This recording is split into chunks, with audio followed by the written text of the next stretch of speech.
안녕하세요, 미스터리 큐브입니다. 요즘 얼마 전에 개봉한 나홍진 감독의 영화 호프가 최근 아주 뜨거운 감자입니다. 저도 얼마 전에 호프 보고 왔습니다. 호불호가 많이 갈리고 있던데요. 호프에 대한 개인적인 리뷰, 그리고 제가 나름대로 해본 해석과 더불어서 후속편이 어떻게 나올까에 대한 예상도 좀 해봤습니다.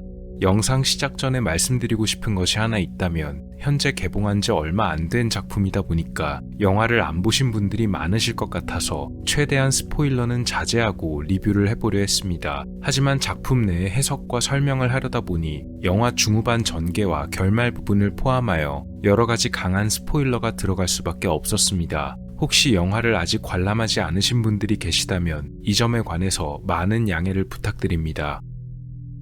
가장 먼저 말씀드리고 싶은 것은 영화 호프가 액션 영화의 탈을 쓰고 있지만 실제로는 다른 의미를 담고 있는 영화로 느껴진다는 것입니다. 이 영화에서 액션은 영화에 가미된 양념 같은 존재이고 실제로는 다른 메시지가 숨겨진 작품이란 것입니다. 그래서 이 영화를 액션 영화로 바라보면 다소 단조로울 수 있으나 반면에 그 속에 숨은 의미를 찾으면서 감상하면 자연스레 후속편까지도 기대하게 되는 작품이라고 생각합니다. 일단 예고편에서도 나왔듯이 그리고 줄거리 등에서도 아실 수 있듯이 호프는 외계인과 인간 주인공들 간의 사투를 다룹니다. 사실 사투라고 하기에는 조금 그런 점이 있습니다. 어떤 면에서는 이것이 그런 사투 같은 싸움보다는 일방적인 사냥으로 보이기도 하기 때문입니다. 그리고 이런 일방적인 사냥이란 점은 인간이 아닌 외계인에게도 적용되기도 합니다. 사실 저는 처음에는 이 작품을 정치적인 메시지가 담긴 영화라고 생각했습니다. 왜냐하면 나홍진 감독이 그렇게 보일 수밖에 없는 그런 장치들을 영화 곳곳에 배치해뒀기 때문입니다. 예를 들자면 시간적인 배경이 그렇기도 하지만 반공사상이 담긴 표지판이나 현수막이라든가 혹은 간첩 신고를 하란 메시지가 써진 표지판이 영화 내에 아주 크게 등장하는 때가 있기 때문입니다. 그런데 제가 생각하는 나홍진 감독은 이런 감독입니다. 나홍진 감독은 자신이 말하고자 하는 메시지를 기민하게 숨기고 관객을 속이는 것을 대단히 좋아하는 듯 보입니다. 즉 관객이 아마도 이 영화는 이런 뜻이겠지 하고 해석 혹은 착각하게 만들어버린 다음 영화를 진행하는 동안 사실은 그게 아니다라는 걸 보여주며 관객이 처음에 했던 자신의 해석을 이게 아닌가 하고 스스로 서서히 반문하게끔 만드는 그런 반응을 유도하는 스타일처럼 보인다는 것입니다. 한마디로 나홍진 감독은 이거 무슨 작품일까요 하면서 영화 안에 사람이 속거나 착각할 수밖에 없게 하는 몇 가지 단서를 일부러 눈에 띄게 보이도록 집어넣은 다음 시청자들에게 처음에는 잘못된 해석을 내리게 유도하고 영화를 진행하면서 사실 너희 다 속았어라고 말하는 그런 기발한 장난을 무척 좋아하는 타입 같다는 것입니다. 이 영화 역시도 그런 영화가 아닐까 싶었습니다. 이 영화는 정치적 메시지가 담긴 액션 영화인 듯 보였지만 사실은 종교적인 메시지를 더 많이 담아놓은 작품이었습니다. 아주 나중에 등장하는 장면이긴 하지만 주인공 파출소장 사무실의 벽에 걸린 장식품들 중에는 물고기 그리고 물고기가 그려진 액자 등이 있습니다. 저는 이걸 보면서 나홍진 감독이 관객들에게 이 영화가 어떤 정치적 메시지를 품고 있다고 착각했다면 그리고 단순하기만 한 액션 영화라고 생각했다면 당신들 전부 물고기처럼 나한테 낚였어라고 재미있게 밝힌 장면이 아닌가 하고 생각했습니다. 나홍진 감독의 낚시에 낚여버린 것이죠. 감독은 미끼를 던져버린 것이고 관객들은 그걸 덥석 물어버린 것과도 같은 느낌이 들었습니다. 다만 여기서 이 물고기들은 단순히 감독의 이런 의도가 아닌 또 다른 중의적인 의미를 가진 장치로도 사용이 된다고 보는데요. 이 점에 관해서는 조금 이따가 더 말씀드리겠습니다. 호프는 괴수와도 같은 외계인이 나오는 SF 괴수물이지만 동시에 아주 뻔하디 뻔한 영화는 아닌 듯 했습니다. 작품이 클리셰를 비틀어버린 점이 존재한다고 보이기 때문입니다. 제가 이 영화에서 좋았던 점을 뽑는다면 어떤 면에서는 뻔한 캐릭터가 나오지 않아서입니다. 그 가장 큰 예로 보통 이런 괴수물에서는 꼭 어떤 특별한 작전을 세우려는 캐릭터가 나오기 마련입니다. 보통 이런 괴물을 어딘가로 유인해서 어떤 효율적인 무기를 사용해 궁지에 몰아보자 하고 나름대로의 작전을 제안하는 캐릭터가 꼭 등장합니다. 대개는 이런 계획이 아주 잘 먹히는 듯 하다가 실패하든가 아니면 아주 극적으로 성공하든가 둘 중 하나입니다. 그런데 호프는 그런 진행이 없습니다. 총이 제대로 먹히지도 않는 괴물을 상대하면서 어떤 특별한 계획 같은 걸 세울 시간도 없고 또 생각할 기회도 별로 주어지지가 않습니다. 작중에서 무슨 작전을 세워야 된다는 대사가 나오면서 관객들에게 어떤 기대감을 주는 장면이 있지만 엉뚱하게도 이것은 괴물을 없앨 작전을 말하는 것이 아닙니다. 그나마 있는 유일한 계획이라고 한다면 유탄 발사기를 이용하는 정도밖에는 없습니다. 즉 인간이 자신들의 이해를 아득히 넘은 공포를 마주하면 현실은 영화처럼 진행되지는 않는다라는 것을 오히려 영화 속에서 보여주는 그런 특별한 전개입니다. 외계인을 마주한 인간들은 크게 소용이 없단 걸 알아도 일단 총으로 대응할 수밖에 없는 것이죠. 그래서 인간들의 처절한 사투가 더욱 돋보였으나 반면 계속해서 나오는 것이 총기 액션들이다 보니 어떤 면에서는 영화 진행이 매우 단조로워 보입니다. 아마도 이런 점이 영화를 좋지 않게 보시는 분들에게 마이너스 요소로 작용했던 것이 아닐까 싶네요. 다만 이 점에 관해서는 만약 이 영화가 배경이 80년대가 아닌 현대의 시간대였다고 하더라도 별 다를 바가 있었을까 하는 생각도 듭니다. 인간, 그것도 급작스러운 습격을 받은 이들이 최후의 수단으로 사용할 수 있는 무기는 결국 총기밖에 없을 것이기 때문입니다. 그나마 현대라면 드론 정도가 있겠네요. 이 부분도 스포일러가 될 수도 있겠습니다만 영화 초반부에 활과 화살을 착용하고 나오는 인물이 있습니다. 지금 보시는 사진 속 캐릭터가 바로 그 인물입니다. 자세히 보시면 활을 메고 있는 걸 보실 수가 있을 겁니다. 영화 시대상을 감안하더라도 아주 시대와 동떨어진 무기죠. 그런데 보통 이런 특이한 캐릭터가 나오게 되면 관객들은 이런 기대를 하게 되기도 합니다. 혹시 활이나 화살이 의외로 외계인에게 잘 통하거나 화살에 무슨 장치를 해서 해결이 되지 않을까? 하지만 이 영화는 그런 생각을 과감하게 무시합니다. 오히려 활과 화살은 배우 황정민 씨가 연기한 파출소장 캐릭터에 의해서 그냥 버려지게 되고 어느 순간부터는 완전히 잊혀진 수단이 됩니다. 결국 총기만이 유일한 해결 수단으로 남게 되는 것이죠. 어쩌면 너무 뻔해서 뻔하지 않은 혹은 뻔하지 않아서 너무 뻔하다는 느낌이 들기도 합니다. 아까도 말씀드렸지만 나홍진 감독은 영화를 보는 관객을 속이는 것에 능숙하고 그걸 즐기는 스타일에 가까운 감독으로 보입니다. 영화 속에서는 차량 추격전이 정말 오랫동안 그리고 아주 많이 나옵니다. 사실 나홍진 감독은 이런 차량 추격전을 꽤 좋아하는 듯합니다. 특히 감독의 전작 중 하나였던 황해에서도 이런 차량을 이용한 추격 액션이 꽤 나오는데요.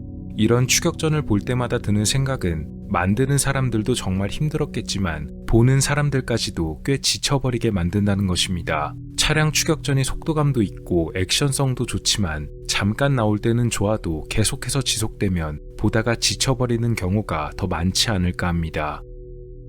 문득 이런 생각까지도 들었는데요. 설마 나홍진 감독이 영화를 제작하면서 본인과 주변 사람들이 얼마나 지쳤는가에 관해 관객들도 느끼게끔 해주려고 일부러 이랬나 싶었습니다. 이것도 어느 정도 스포일러가 되겠습니다만 아까 총기와 활의 대비구도와 비슷하게 말과 함께 경찰차가 나란히 달리는 장면이 나오는 때가 있습니다. 말은 과거의 이동수단이고 차는 현대의 이동수단이죠. 왠지 모르게 감독이 과거와 현재의 모습을 굳이 계속해서 나란히 보여주려고 한다는 생각이 들었습니다. 제가 리뷰 영상을 급히 만들다 보니까 이 부분까지는 깊게 생각해볼 시간이 별로 없어서 나홍진 감독의 구체적인 의도까지 파악하진 못했지만 아마 이건 역시도 감독의 어떤 의도가 들어가 있었는지 아니면 그냥 그림이 좋아서 그렇게 한 건지는 좀 헷갈립니다.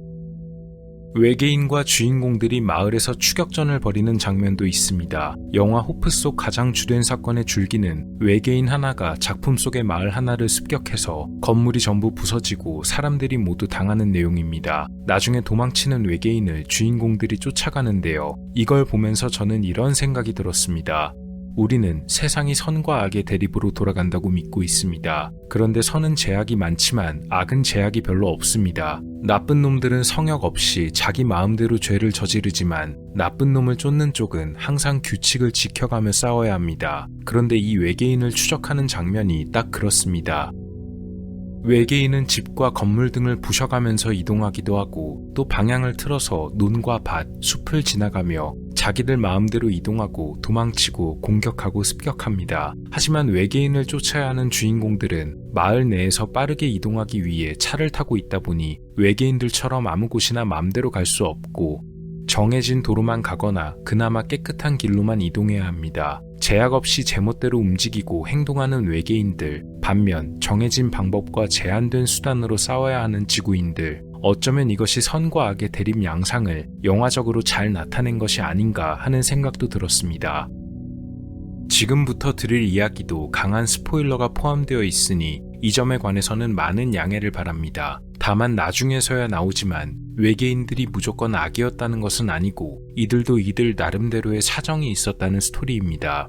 예고편에서도 잠깐 지나가듯이 나오지만 외계인들에게는 아직 다 자라지 못한 어린 외계인이 있었고 이 어린 외계인이 지구에서 사라지는 바람에 이런 사건이 벌어지게 된 것인데요. 이 어린 외계인이 다른 외계인들에게 있어서 아주 중요한 존재란 듯한 이야기가 최후반에 나오기도 합니다. 나중에 사실 이 작은 외계인이 이미 목숨을 잃었으며 그것도 이 마을에 살던 어떤 정신나간 캐릭터가 자기 집 창고 안에 냉동고 안에 보관하고 있음이 밝혀집니다. 결국 이 캐릭터 하나 때문에 이 사단이 난 것이나 마찬가지입니다. 여기서부터는 좀 더 개인적인 해석을 말씀드리고자 합니다. 또한 스포일러가 아주 많이 들어가 있다는 점도 말씀드립니다. 아까 제가 말씀드렸던 이야기들 중에 이 영화가 종교적인 메시지를 담고 있다고 했습니다. 그런 결정적인 장면 하나가 영화 속에 존재합니다. 바로 목숨을 잃고 냉동고에 보관되어 있던 외계인을 주인공들이 가서 직접 보게 되는 장면입니다. 제가 이 어린 외계인을 영화 속에서 아주 중요한 요소로 보는데 지금 말씀드릴 것이 바로 그런 이유입니다. 앞서 설명드렸지만 이 외계인은 정신나간 캐릭터에 의해서 목숨을 잃은 상태입니다. 흥미로운 것은 이 정신나간 캐릭터의 직업이 작중에서 목수로 나온다는 것입니다. 여기서 잠시 기독교의 이야기를 들여다보겠습니다. 기독교의 예수 그리스도는 젊은 시절 목수로 일했었는데요. 그것은 그의 아버지인 나사렛의 요셉이 목수였기 때문입니다. 요셉이 석공이었다는 이야기도 있으나 가장 잘 알려진 것은 요셉이 목수였다는 이야기입니다. 다시 영화로 돌아가겠습니다. 자신의 집에 그 외계인이 보관되어 있다는 말 때문에 이 목수 캐릭터의 집에 주요 캐릭터 3명이 모입니다. 보건소에서 파견 나온 듯한 의사와 직원도 같이 있었긴 했지만 이들은 나중에 도착한 사람들입니다. 냉동고 속의 외계인을 확인할 때는 분명 주인공들 중 2명이 있었고 그 뒤에 다른 1명도 목수의 집에 도착해서 주요 등장인물 3명이 한 집에 모인다는 것에 의미를 두겠습니다. 먼저 있던 2사람은 파출소장과 그가 도중에 만났던 활을 든 남성, 그리고 나중에 경찰관 1명이 더 도착해서 총 3명이 모입니다. 3명의 주인공과 목수로 일하는 남자, 그리고 어린 외계인. 이 장면을 보자 머릿속에 떠오른 성경 속 이야기가 있었습니다. 이것은 마치 동방 박사들이 아기 예수의 탄생을 알고서 그를 경배하기 위해 찾아갔던 장면과 닮아 있습니다. 마침 동방 박사들이 보통 3사람으로 알려져 있으니 주인공 3사람과도 수가 딱 맞아 떨어지는 것이죠. 게다가 이 정신나간 목수 캐릭터가 어두운 냉동창고 안에서 외계인을 꺼내려다가 냉동고 안이 너무 어두워서 안 보이자 여기 와서 밝은 전등을 좀 들고 있어 달라고 부탁하는 장면이 나옵니다. 그래서 파출소장과 같이 갔던 다른 남성이 마지못해서 냉동고 안에 들어가 밝은 전등을 받아들고 그 안을 밝게 비춰주는 장면이 나옵니다. 어두운 냉동고 안에 보관되어 있는 외계인의 시신을 꺼내기 위해 비춰지는 밝은 전등 불빛. 이것은 성경 속 동방 박사들이 하늘에 뜬 아주 밝은 별빛을 보고 아기 예수가 탄생한 곳이 어딘지 찾아가는 장면과 겹쳐 보입니다. 또한 이 어린 외계인의 몸이 아주 찐득찐득했다고 말합니다. 보통 아기가 처음 태어나면 양수나 점액 등이 묻어 있어서 몸이 미끈거리거나 끈적한 그런 상태라고 합니다. 다만 이 외계인은 이미 목숨을 잃어버린 상태란 것이 갓 태어난 아기와의 큰 차이점이라고 볼 수 있겠습니다. 아기 예수도 처음 태어났을 때는 일반적인 아기처럼 몸이 아주 미끈거리고 끈적한 상태였을 것입니다. 죽은 외계인도 몸이 아주 찐득하다는 묘사가 탄생과 죽음, 이 완전히 상반되는 개념, 그리고 아기 예수와 이 어린 외계인의 관련성을 명확하게 이어주는 경계적인 묘사로 사용되었을 것입니다. 즉, 이 정신나간 목수 캐릭터가 나사렛의 요셉이고 이 캐릭터의 집에 모인 주인공 3사람이 동방박사들이라면 목숨을 잃어버린 외계인이 아기 예수로 대입될 것입니다. 딱 하나 차이점이 있다면 성경 속의 동방박사들은 아기 예수의 탄생을 경배하기 위해 찾아갔으나 영화 속 주인공들은 작은 외계인의 죽음을 목격하러 갔습니다. 별빛을 전등불로, 탄생을 죽음으로, 경배를 죽음의 목격으로, 한마디로 성경 내용의 변주 그 자체로 볼 수 있을 것입니다. 동방 박사들이 아기 예수를 경배하는 성경 속 이야기를 완전히 뒤집었지만 그러면서도 흡사하게 묘사한 것이죠. 개인적으로는 작품 안에서 종교적인 메시지가 가장 강하게 들어가 있는 장면이 아니었나 생각이 들었습니다. 또 성경 속 내용을 묘사한 듯한 장면이 더 있는데요. 작품 최후반부에 대형 우주선이 추락하는 장면이 나오며 외계인 2명이 그걸 보고 대단히 절망하는 내용이 나옵니다. 정확히는 모르지만 이들도 분명히 성별이 존재하는 듯한데 두 사람은 각각 남성과 여성으로 대입되어 보입니다. 일단 마지막 장면에 가장 주요하게 나오는 외계인은 2명입니다. 작중에서 이 거대 우주선은 어떤 신적인 존재처럼 암시됩니다. 거대한 우주선이 추락하며 돌아갈 곳을 잃어버린 2명의 남성과 여성 외계인, 마치 성경 속 에덴 동산에서 쫓겨난 최초의 인간들인 아담과 이브의 모습을 보는 것만 같았습니다. 또 이 두 외계인들이 서로 대화하면서 믿음이란 보이지 않는 것에 대한 증거라고 말합니다. 다분히 종교적인 메시지로 보이는 대사입니다. 이것은 성경의 히브리서 11장 1절의 구절 중 일부입니다. 믿음은 바라는 것들의 실상이요 보이지 않는 것들의 증거이니 성경 구절에 따르면 믿음이란 것은 아직 보이지 않는 것을 확실한 것으로 받아들이게 하는 강력한 내적 증거가 된다는 뜻이라고 합니다. 이 말이 이해가 잘 가지 않으실 수가 있을 것입니다. 좀 더 이해를 돕기 위해 다른 영화에 대입해 말씀드리자면 예를 들어 영화 매트릭스를 들 수가 있겠습니다. 매트릭스의 주인공들 중 한 명인 모피어스, 그는 네오를 구세주라고 굳게 믿고 있습니다. 하지만 처음엔 주변 사람들도 그리고 네오 본인 역시도 자기가 구세주일 거라고 생각하지는 않습니다. 나중에 네오가 예언자 오라클에게서 원하던 대답을 듣지 못하고 나왔음에도 불구하고 모피어스는 그런 이야기에 아무런 신경을 쓰지 않습니다. 왜냐면 네오가 반드시 구세주일 거란 모피어스의 믿음이 그 자체로 모피어스 자신에게 있어서 구세주가 진짜로 존재한다는 믿음의 증거이기 때문이죠. 그리고 그의 믿음이 결국 진짜였음이 밝혀집니다. 재밌게도 매트릭스 역시 영화 안에 성경을 인용한 내용들이 꽤 많다는 점이 떠오릅니다.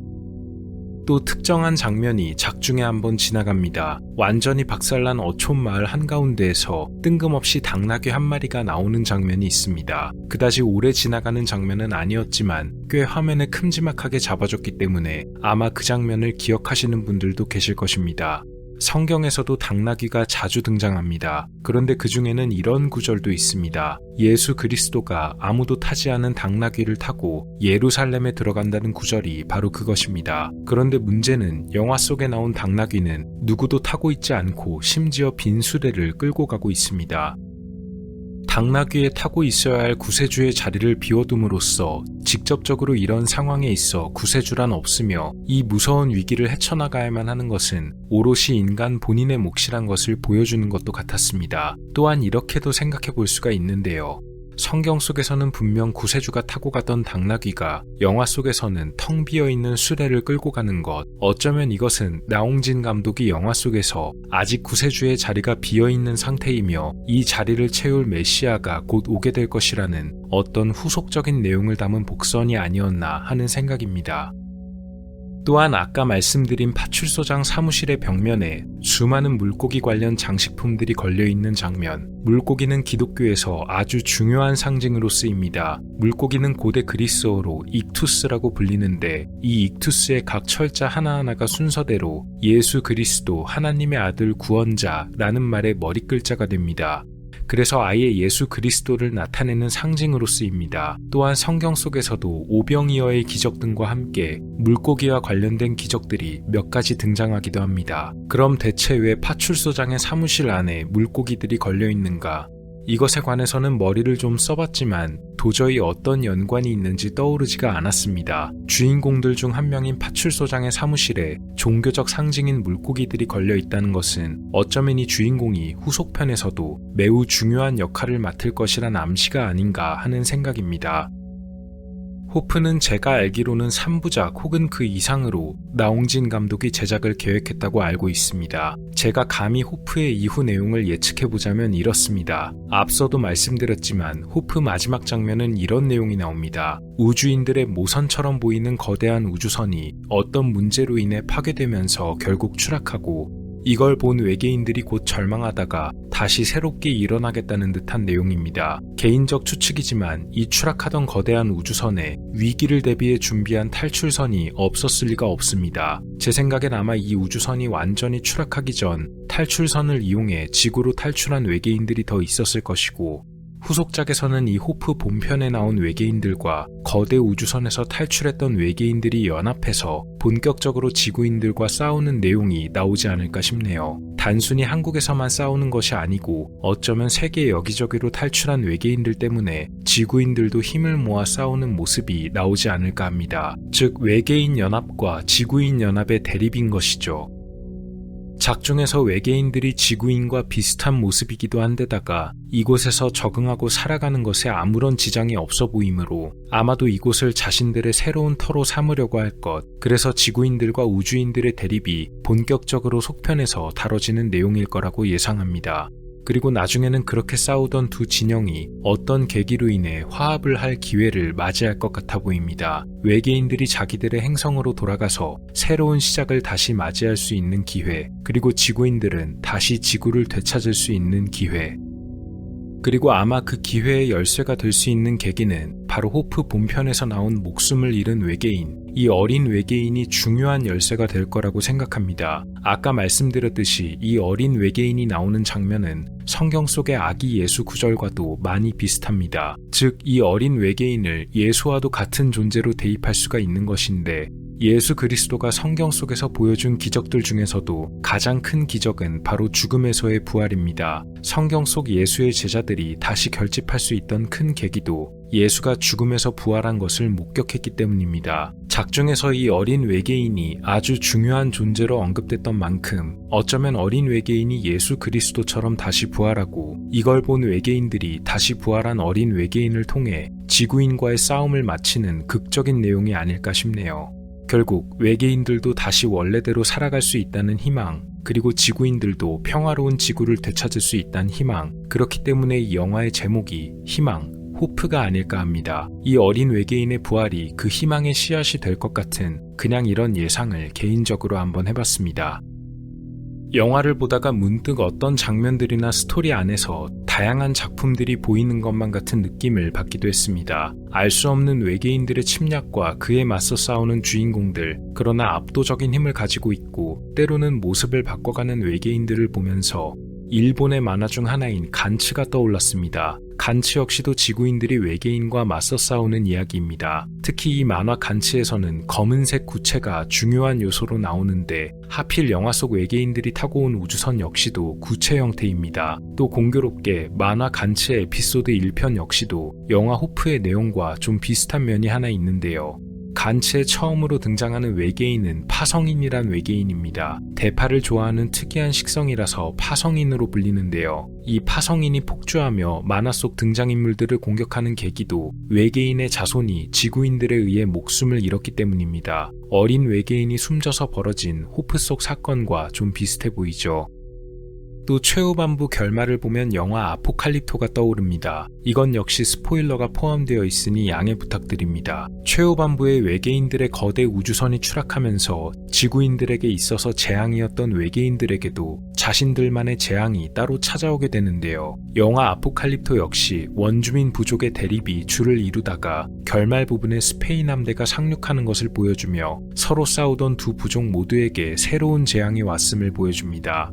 또 다른 일본의 만화인 기생수가 떠오르기도 했습니다. 외계인이 자기 몸을 마음대로 변형하는 장면, 인간을 무자비하게 공격하는 장면들이 만화 기생수의 모습을 떠올리기도 했습니다. 외계인들이 인간과 비슷하게 닮아있다는 점 역시도 기생수에 나오는 기생 생명체들과 많이 겹쳐 보였네요.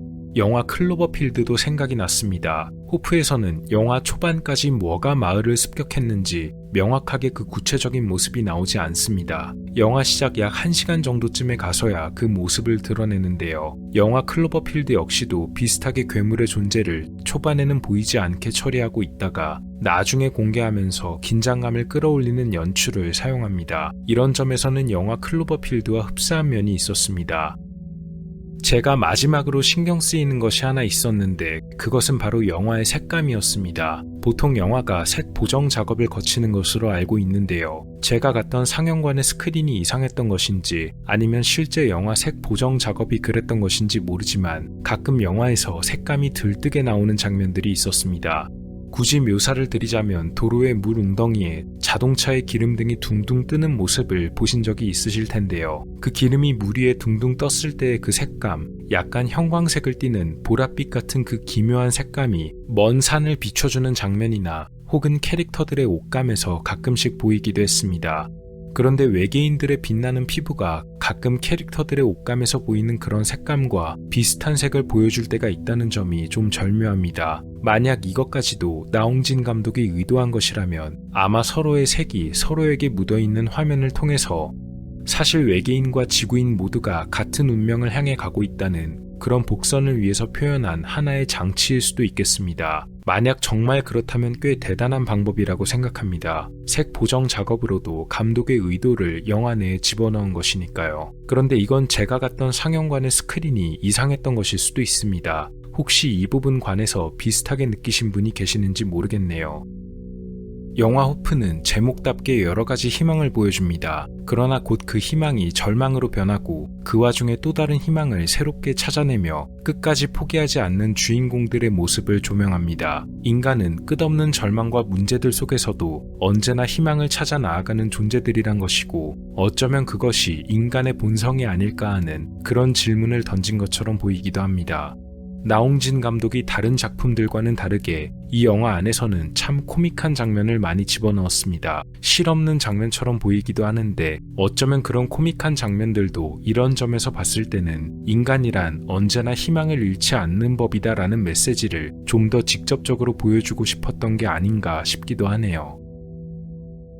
갑자기 드는 저의 엉뚱한 개인적인 생각이지만 요즘 이런 외계인들이 지구로 오는 등의 영화가 자주 나오고 미국에서도 정부 차원에서 계속 외계인을 언급하다 보니 가까운 미래에 벌어질 일에 대한 어떤 예고나 경고가 아닐까 하는 그런 불안감을 농담처럼 가지게 되기도 합니다. 제 불안이 그저 엉뚱한 기우이길 바랄 뿐입니다. 참고로 오늘 영상에 사용된 이미지는 대다수가 공식 예고편에 공개된 장면들입니다. 영화 호프를 온전히 느끼고 싶으신 분들께서는 가능하면 영화관에서 직접 관람해 보시길 권합니다. 물론 이는 제 개인적인 추천이며 관람 여부는 각자의 선택입니다. 오늘 영상은 정말 저의 개인적인 감상을 담았습니다. 저는 영화 자체의 재미 여부에 관해서보다는 그냥 나름대로 영화를 보며 느꼈던 이야기를 해보고 싶었습니다. 제가 하고 싶었던 이야기를 거의 다 한 것 같습니다. 영화 호프가 현재 호불호가 많이 갈린다고 들었습니다. 저 개인적으로는 정말 재미있게 감상했고 후속편도 어떻게 나올지 많이 기대 중입니다. 앞서 말씀드렸듯이 이걸 액션 영화라고 보면 단조롭지만 제 생각에 액션은 영화에 가미된 양념 같은 존재이고 그 안에 숨겨진 메시지를 생각하면 또 다르게 보이는 듯도 합니다. 오늘 영상에서 스포일러를 너무 많이 한 것 같아서 아직 영화를 안 보셨던 분들이 계시다면 다시 한번 정말 죄송하다는 말씀을 드립니다. 영화 호프에 관한 아주 개인적인 리뷰였습니다. 감사합니다. 오늘 영상은 어떠셨나요? 다음 시간에도 더 많은 이야기들로 찾아뵙도록 하겠습니다. 미스터리 큐브였습니다. 감사합니다.